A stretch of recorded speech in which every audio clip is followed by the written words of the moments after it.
Real quick, they say they're having trouble getting in. And Yeah, sorry about that. Same here. I'll be right back.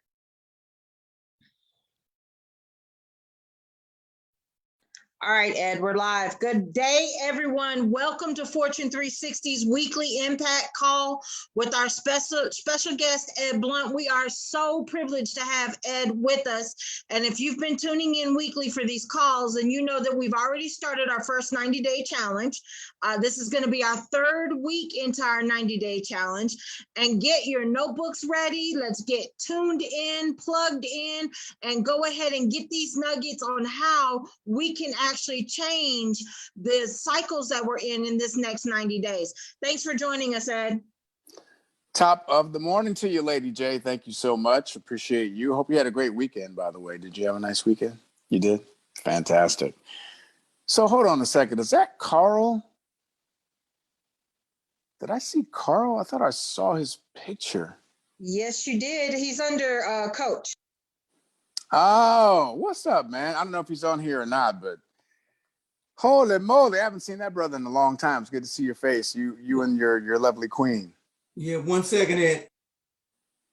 All right. So look, ladies and gents, hopefully the weekend was an opportunity for you to actually the last week, because I know it's been a week since we saw each other last, but hopefully the course of the week and what you took place or participated in over the weekend has certainly had you much more rooted in your outcome and the work that you're doing, the lives that you're impacting, how you're positioning yourself. So one of the things that you want to take advantage of is this weekly call that we do, because it is simply a tool for you to utilize in better positioning yourself and your prospective team members, fellow students in this process.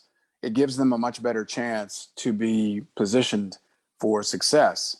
And part of the challenge is that whenever you bring something to someone for free, they don't understand the value proposition behind it. Unless they're very, very well versed and experienced in the world of personal development, they're not going to take it seriously. They won't treat it as such, because it's just how the human mind is designed. So one of the things that each of you have the responsibility to do is to, number one, you have to build the value for this particular call. So part of that is understanding, utilizing the facts in your favor. So when you use the facts in your favor, it means that you're positioning things in such a way that there's going to be a favorable outcome for you and anybody that you're bringing into the space. So here we are on Motivational Monday. You know that we're going to be here for the next several weeks at this particular time. So you got to let your people know, look, I have access to a VIP call. And typically, the type of information that we're accessing and what we're being trained on, there's a price that comes with it, but I can actually give you access just based on your commitment and your desire to make a better space with your life. And you tell the story. You can use parts of my own particular biography to build it up. And I understand, like, you know, this is something that the CEO, David Hoyt, wanted to do. He and I are good friends. We understand what's required so that everybody can win at a high level. So him wanting to provide and over deliver on value is how the call came to be. Okay. What you want to do is take any part of the story that I have and use it to your advantage, whether or not as a keynote speaker working in the corporate space. Like, why do corporations spend 10 or 12,000 an hour, right, for me to come in and speak? Because they want to maximize the development of mindset, because they understand that affects their bottom line. I didn't understand it. Okay. I never understood it until I started getting paid that. It's not that I had that number in my head. It's just that that's what they started paying me. I didn't have any idea what my intellectual property was worth until I was in that space. And then I saw the results over a period of time. So you got to use that to your advantage. That's number one. Number two, you can use anything that I have done or experienced. So whether it's being on Broadway, being in major motion pictures, working with Denzel Washington, working with Spike Lee, working with August Wilson, working with Mary J. Blige, working with Sean Penn, whatever name is going to create buzz for people that you want to bring to the call, use it. Use it as leverage to get people here. Because I can assure you the experiences that I've had as a film and television actor and a Broadway and off-Broadway stage actor, I don't think there's any other speakers in my world that have done that. They don't have that experience. So that's what we call a unique selling proposition. So you got to use that to promote the call. In business, you can talk about that. Having success in the world of network marketing, being a multiple seven-figure earner in the world of network marketing, building a team of 140,000 in the world of network marketing. Most people have not done those things in that space. That is a unique selling point. But here's an even better selling point. The number of first-time millionaires, cash flow millionaires that I had an opportunity to personally develop. Like that is another unique selling point that most people will not experience in the space. So when you combine all of that, and then you say, well, hey, we're going to have access to this person's brain trust on Mondays, that's how you build value in the call. Now, you're not building all of this value for me because I can't hear the conversation you're having anyway. I don't care. What I care about is that you're maximizing the opportunity and that you're not taking it for granted.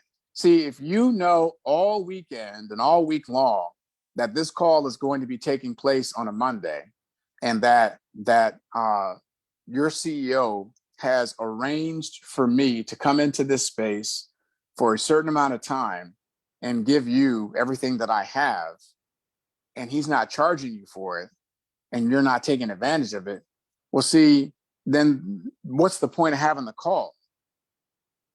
Why are we here? What are you really wanting to do with the opportunity before you? Or do you think this is Netflix? Like you're just here to be entertained.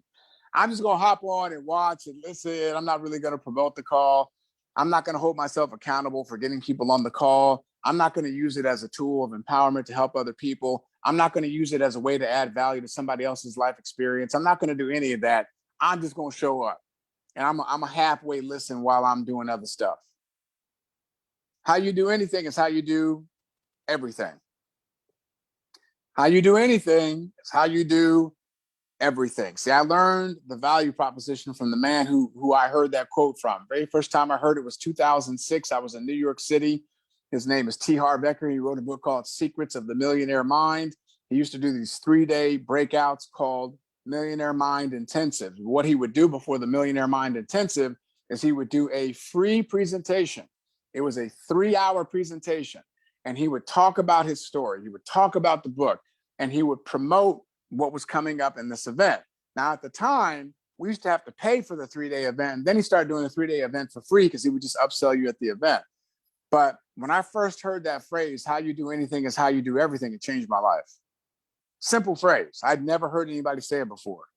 And once I heard it, I never forgot it, and I've repeated it ever since. That was 2006, almost 20 years ago. So for me, when I look at what you all have the opportunity to do and create, if you show up to a call like this and you don't bring people with you and you haven't promoted it, if you're not sending out messages right now as I'm talking, telling people, hey, listen, I'm here. Where are you? We're waiting for you. The call's already started. Why are you not on the call? If you're not showing people that you have a vested interest in their success, if you're not demonstrating by your leadership and how you show up and how you promote how important this call is, well, see, how you do anything is how you do everything. It tells me what the rest of your life and your business looks like. It just tells me how you show up. If you're going to do something, do it. Like my dad would always tell me, it's the worst thing you could do. If my dad asked me to do something, is do a half-assed job. I mean, he would lay into me if I did a half-assed job. Because he was like, listen, if you're going to do something, you better do it to the highest of your capacity. So if I were to go one by one, okay, look, I have been personally coached and developed by Mr. Les Brown. If there's no Les Brown, there's no Ed Blunt. Les Brown is the greatest motivational speaker of our time, period, hands down. So anything that I do well, anything that I do effectively as a communicator and as a speaker is because of him. And because of he and I's relationship, that's why I'm here. Now, if that is not enough for you to promote this call, you're missing it. You're missing it. It's like you're taking the rocks and you're throwing them into the mud, because the rocks are really diamonds, but you don't see that, you don't appreciate it, so you just throw them in the mud. You're devaluing it. So you don't even have to honor me, but you better honor him. I know that. I know you better honor Mr. Brown, Mr. Les Brown. I know that. And if you got one of his top speakers speaking on your behalf for your benefit and you're not promoting the call, that's on you. And if you accept that, what does that say about you? See, leadership is ongoing. It's 360, right? It's every aspect of your life and how you show up. How you do anything is how you do everything. And if you start the week off with a half-ass effort, if you start the week off and you didn't give this everything you had in terms of promoting and marketing and sharing, well, you're setting the tone for the entire rest of your week. And here's the beauty. Here's the flip side of it. Let's say that you got on this call and you had a goal. I'm going to invite no less than 30 people to Monday's call. All of you have social media accounts. All of you do. How hard is it for you to have send a DM? If you just listen, perspective, okay? And this is my job. This is why I'm here. Perspective. Each of you could send a DM, okay? 5 DMs a day. My 7-year-old can send 5 DMs. That's 35 DMs for the week for Monday's call. If you send out 35 DMs for the course of the week, you would probably get somewhere between 6 and 8 to respond. Out of the 6 and 8, you get 2 on the call, okay? 2. Now there's 13 people here, which means 13 times 2 is, 2, 26. So you'd have 39 people on the call instead of 13 or 14. Now, I just gave you an example of a half-ass effort, because 5 DMs a day takes what? Less than 5 minutes? Less than 5 minutes for 5 DMs. If you just carve out 10 minutes a day to promote, again, it's a simple, hey, listen, Monday, 11 a.m. EST, block out that time. I got something for you. It's going to be unbelievable. You're not going to believe it. You will not believe it. I'm going to say 2 words: Les Brown, Denzel Washington. Boom. You say that, they're going to be like, what's going on?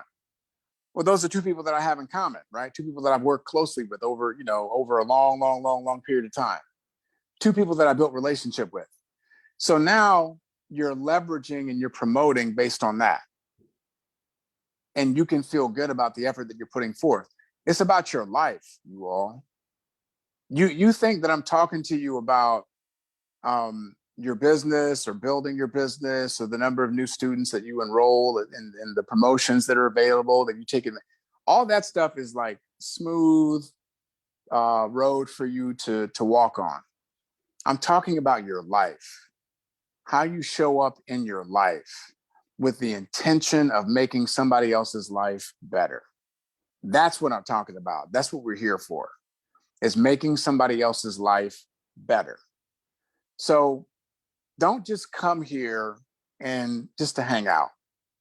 Come here and be a part of the solution, be a part of the growth, and be a part of the outcome of making this a successful company, a successful culture, a successful environment.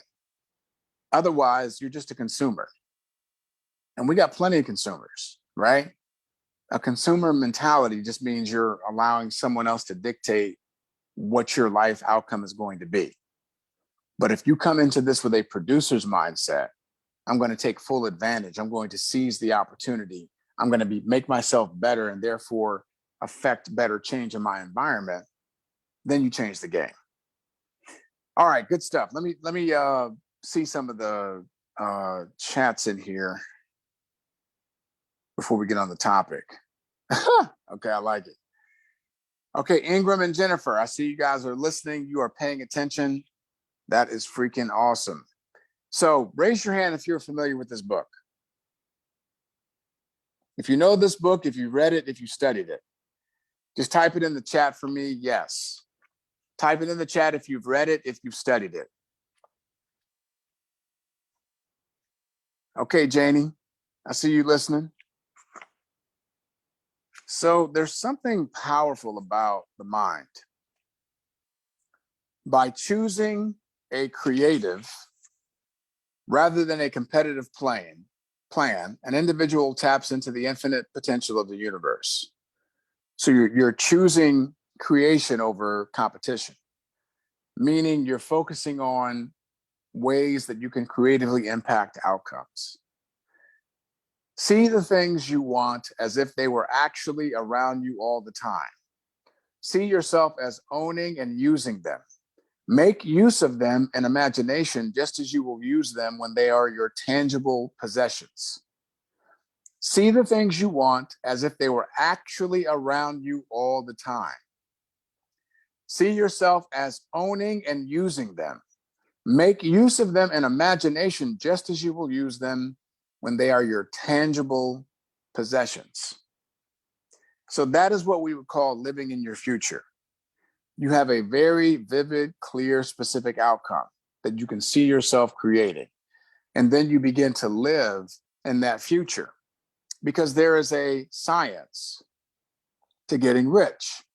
There is a science to creating a specific outcome. And it's based on your imagination. This is why being in the creative plane is more important than being in the competitive plane. Now, competition can drive your creativity for sure, but you don't want to get overwhelmed with competition. You want to get overwhelmed with creativity because creativity shows up in how much better you compete because you're focusing on more dynamic ways to impact through your creativity. All right. Now that's the art is living in your imagination and you're manifesting and you're engaging fully before it's actually in your physical reality. Okay, so we call that living in your future. Now that is just in the preface. Chapter 1, the right to be rich. Wherever there is an unexpected possibility or an underperformed function, there is an unsatisfied desire. Desire is possibility-seeking expression or function-seeking performance.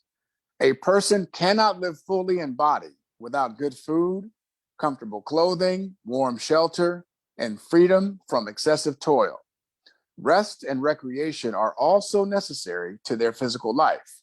One cannot live fully in mind without books and time to study them, without opportunity for travel and observation, or without intellectual companionship.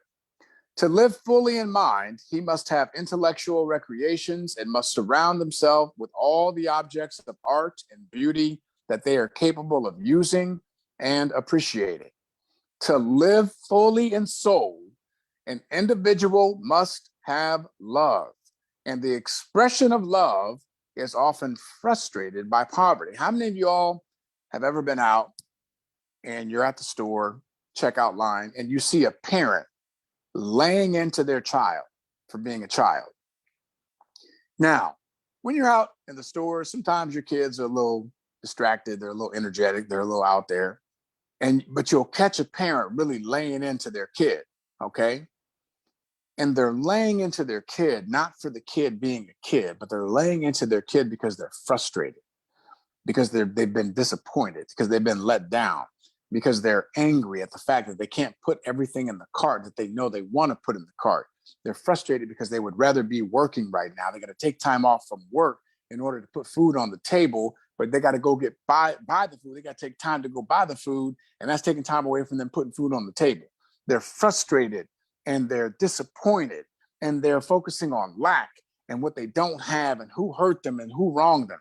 And they take all of that out on the child because they don't have the resources. Not because the kid's being a kid, but they're frustrated by their lack. To live fully in soul, an individual must have love, and the expression of love is often frustrated by poverty. An individual's highest happiness is found in the bestowal of benefits of those he loves. Love finds its most natural and spontaneous expression in giving. In giving. The person who has nothing to give cannot fill their place as a husband or father, as a citizen, a human being. It is the use of material things that a person finds full life for their body, develops their mind, and unfolds the soul. It is therefore of supreme importance to be rich. How many of you all have ever paid for somebody's groceries? Have you ever paid for somebody's toll behind you? Have ever paid for somebody's dinner? Paid for somebody's coffee in line behind you? How many of y'all have ever gifted somebody something just because? And do you remember how good it felt? It felt so good to be able to give somebody just because, to make a positive difference in somebody's day. How many of you have ever written a really big check to your favorite church or foundation, and it felt good to be able to give? See, so much of what impacts the world is directly related to someone else's wealth and well-being. The libraries that you and I went to as kids, the art museums, the natural history museums, the children's museums, we have these rich cultural experiences because they have benefactors, people, who have made themselves a success, and then they give and they contribute based on their success so that we can have access to these things that make our lives richer. And when I was growing up, I was never taught about rich. I was never taught about wealth creation. It was never explained to me that getting rich is a science. It's doing things in a certain way. And what I love about this book is that it really shows you how to understand the science of it. And it comes from a place of contribution. The purpose of getting rich is so that you can positively impact more people in your life. I read a great book called Titan, and it's about the story and life of John D. Rockefeller. And John D. Rockefeller believed with all of his being and heart that it was his job to get as rich as humanly possible so that he could give to as many people as possible. That was his life mission. It was ingrained in his soul. I have to make as much money and be as rich as possible in order to positively impact as many people as possible. Now, we can debate and discuss some of his business practices and all of that, but you cannot deny that he has created a legacy of impact through libraries, through education, through schools, through institutions, through philanthropy that continues to this day, right? Hundreds of years later, after he first created his impact, okay? Well over 100 years later. He's been gone for a long time. So when you look at how you want to show up in your life, it's based on your commitment to your creation. It's based on your ability to have something vision-wise is bigger than your current circumstance. There is a science of getting rich. Talented people get rich and blockheads get rich. If anybody else in your town can get rich, so can you. If anybody else in your state can get rich, so can you. Getting rich is the result of doing things in a certain way. I'm going to get to you in a second, Jennifer. So have you ever seen or encountered other people and you look at them and you say, that person's rich, like that person's successful, like how, like you look at them like, how's that even possible? You scratching your head, and then you realize, well, doggone it, they can do it. I know I can do it. You all can drive right now, no matter where you're at, no matter where you're at in the world. You can drive anywhere, 3 miles in any direction, and the chances of you finding someone or seeing somebody who's rich is about 100%. Like you have a 100% chance. 3 miles in any direction, you're going to come across somebody who's very rich and successful. That's how plentiful and abundant it is. Jennifer, what was your question? Okay, Ed, so it's a personal question, but I'm also noticing that I'm not alone. Like, I don't think I've ever really noticed this before. I've always been a creative brain. So I see in pictures. That's how I've always been. But I'm having problems in a certain area visualizing it. Like, I'm beginning to realize that I honestly don't see it. And I had a meeting with a friend last night, and I heard him say the same thing on our meeting, that he didn't consider himself that person. And so when you can't see it, how do we begin to prompt that? Because it's hard to admit that you can't see it. Yeah. When you can't see it, how do we prompt that? And how do we get there? Well, it's really about reverse engineering the outcome. You know, what is your ultimate outcome? When you think about how you want to impact the planet, what's most important to you? If you could have any level of impact, okay, with no limitation on size or scale of how you want to impact the world, what would that look like? For me? Yes. I want people to be funded. I really want people to take the trading space seriously, because I know that there's a lot of us that were not financially educated. And Yes. now that I have had success in this area, I want to see other people have that same success. Okay, great. So you want a certain amount of people to be exposed to financial education. And then you want from that a certain amount of people to actually make a commitment to become financially educated, to learn a skill, to be able to implement something in their life that you know they could actually earn off of for the rest of their life. Is that fair? Exactly. Okay, great. So give me a number. Like if you could pick any number of people that you could actually impact with, first, the idea of becoming financially educated first, and then the number of people that you would love to actually commit to learning the skill. A realistic number or my 90-day number?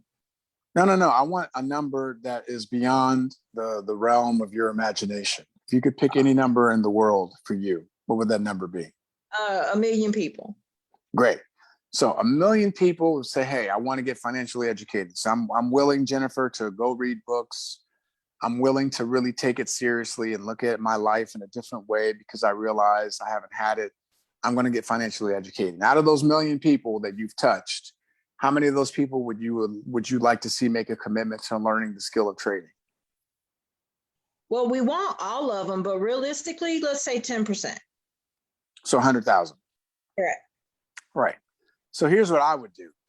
So on my whiteboard, I would have 1 million people financially educated, one, and then number two, 100,000 people learning the skill of trading. So those are two very clear and specific goals. So that's what I start with. I start there. Okay. So I'm not necessarily thinking about how much money that's going to translate into in my pocket. But obviously, because of the way things are structured, if you personally impacted 1 million people through the idea and the philosophy of financial education, and from that, 100,000 people came in and enrolled into this company as a result of your influence, you're going to get paid off of that for sure. You're going to make a percentage of it. Now that's a significant amount of income for you. I don't know how that translates, right? That's what we call a byproduct of your goal, which is bigger than your current circumstance. You have a goal that makes you uncomfortable because you may not know right now how you're going to reach 1 million people. But I tell you what, if that is truly your goal, that is truly your outcome, you're going to promote a lot differently for a call like this. You're going to promote a lot differently the platform that you have access to and that you're a part of. It changes how you move every day, right? Doesn't mean you're gonna talk to a million people a day. It just means, man, I can't go to sleep until I've done enough to feel like this day is a part of that person outcome. That's all I need to feel in my heart. I did all that I could do. Art Williams said it best. All you can do is all you can do, and all you can do is enough. Just make sure you do all you can do. And if I do enough today so I can go to sleep with the peace that I did enough to get closer to that goal of 1 million people impacted through financial education, I'm going to rest well. So you reverse engineer it. You can see 1 million people being impacted because millions of people turned into the Super Bowl 2 weeks ago. You know that. Like it's not hard to reach 1 million people, especially with internet, Facebook, social media, billions of people on the platform. It's really not a lot of people when you look at it in the grand scheme of things.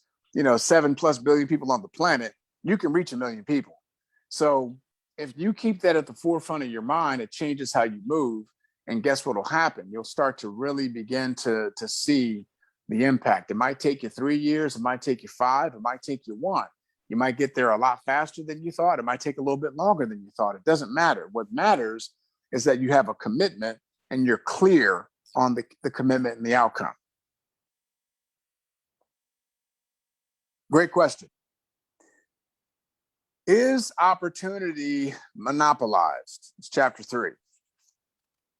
There is no limit to the supply of formless stuff or original substance. Nature is an inexhaustible storehouse of riches. The supply will never run short. If individuals are poor, it is because they do not follow a certain way of doing things which makes the individual person rich. It is the nature of intelligence to enlarge itself and the quality of consciousness to seek to extend its boundaries and find fuller expression. I'm going to say that again. It is the nature of intelligence to enlarge itself and the quality of consciousness to seek to extend its boundaries and find fuller expression. So there are some people who will tell you, this is just the way I am. They have what we call a fixed mindset. They have resigned themselves to a certain standard of living, a certain level of mediocrity in their life. They think they know all they need to know, and they're going to do just enough to go along to get along, and they're going to die pretty much the way they are right now. There's another certain faction of people, they have a growth mindset. They're constantly looking for new ways to grow and get better. They believe in constant, never-ending improvement. They believe in making themselves better because they're reaching to expand their boundaries. Now, this particular line of thought, let me preface this by saying, I believe this to be true as it pertains to people that live in the US. I cannot speak for other parts of the world because I've traveled to many, many countries, and I've seen parts of the world where this level of conversation is not being had, nor is it accessible. They don't have books. They don't have masterminds. No one is talking about wealth creation. They're just trying to wash their clothes and get food for the day. So I understand that for those of us that were fortunate enough to be born in a part of the world where opportunity is in abundance, and for those of you that may have been born somewhere else, but you have dual citizenship, or you're an immigrant, or whatever the case may be, and you have access to a call like this, well, see, it means that you now have a greater responsibility to develop yourself, to lead, to impact, because unfortunately, there are some people who will live their entire lives and never have this conversation. They'll never have this realization. They'll never have access to this type of opportunity. They'll never know that they are capable of this kind of thinking. And that is their lot in life. So that being said, it is the nature of intelligence to enlarge itself and the quality of consciousness to seek to extend its boundaries and find fuller expression. So it's been scientifically proven that you will grow more, you will have more success, greater income, and better results if you are the person that imposes the higher standards on yourself. If you are the person who imposes the difficulty on yourself. So in other words, if Jennifer goes through a hard time because she got laid off from her job, or the company she was working with goes out of business, or somebody breaks her heart, yes, she will come out on the other side and she will be stronger as a result of it. She will have learned some things. However, if Jennifer imposes circumstances on herself that make it difficult, that force her to grow, then the person she becomes on the other side is a person that will be more successful, have greater results, greater income, and better strength, because she was the one that did it. It wasn't an indirect result because she happened to be in the wrong place at the wrong time. No, she created that. So the person who goes to and says, I want to lose a certain amount of weight, so I'm going to work out every day. I'm going to hire a trainer to kick my ass every day. I'm going to discipline myself with certain foods, and I'm going to get better, right? They're putting all that on themselves. The person who does that versus the person who goes and gets surgery and doesn't do the necessary steps. Well, see, the person who went through all that process, they will be stronger. They will have better results. They will be more successful. So this is a scientific thing. It's not me making it up off the top of my head. If you look at any of the study and control groups, whether it's Harvard is and Stanford are pretty good about their behavioral studies. So we know that when you are self-imposing these things, you are a better person for it coming out on the other side. So what you want to look at as we move forward is how you're showing up. What are your standards? What are your self-imposed limitations? What are the obstacles? Because we know that there are obstacles in life that none of us can avoid, but the self-imposed obstacles are the greatest ones of all. So what are those self-imposed obstacles that you are participating in that are short-circuiting your process, that are taking things and time and opportunity away from you? That is what you want to address. That is what you want to get clarification on so that you can level up when it comes to the effort that you're putting forth and the way that you are showing up in your life. So we're going to talk more about the science of getting rich. But what I need you all to do is, you can't expect me to show up for you if you're not going to show up for me. Okay, that's not going to work. Like I'm here because I believe in what you all are doing, and I love the leadership that's here. I know for a fact that David is the type of person who, when he puts his mind to something, like it's going to get done come hell or high water. And he really wants to figure out ways to always add more value. I can tell just from my short interaction with Jennifer that she's a ultimate team player. She's the type of person that if she's a part of it, then it's going to be successful just because her name is attached to it. But we can't have this be a one-way street.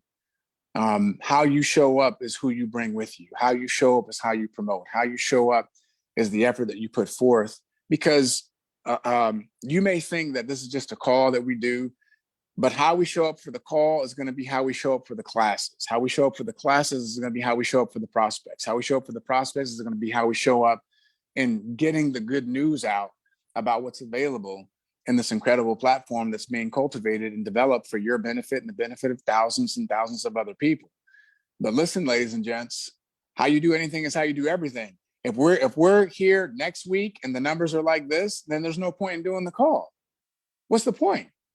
Like, if you're going to show up and this is going to be acceptable to you, it's laying the seeds and the groundwork for a level of mediocrity that's just not acceptable if you want to be a major player in life, if you want to be a person and persons of impact, if you want to live up to the capacity that you know your God has given you, your creator has given you, I don't believe that my God designed me to be small. I don't believe that my God created me to be a part of anything that's going to be small, rinky dink, ho hum. Let's see, I'll just show up and maybe somebody else to do the work. If you stand around, wait for somebody else to promote for you, you wait for somebody else to do something for you, you're probably in the wrong mindset. So make some adjustments, level up your game, and I'm going to see how you show up next week. And I'm going to know how you show up because I'm going to look at the numbers next week as compared to today.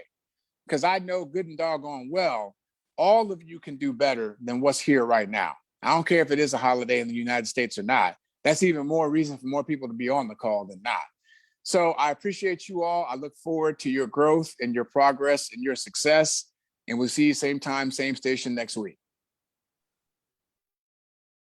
Oh, didn't get it.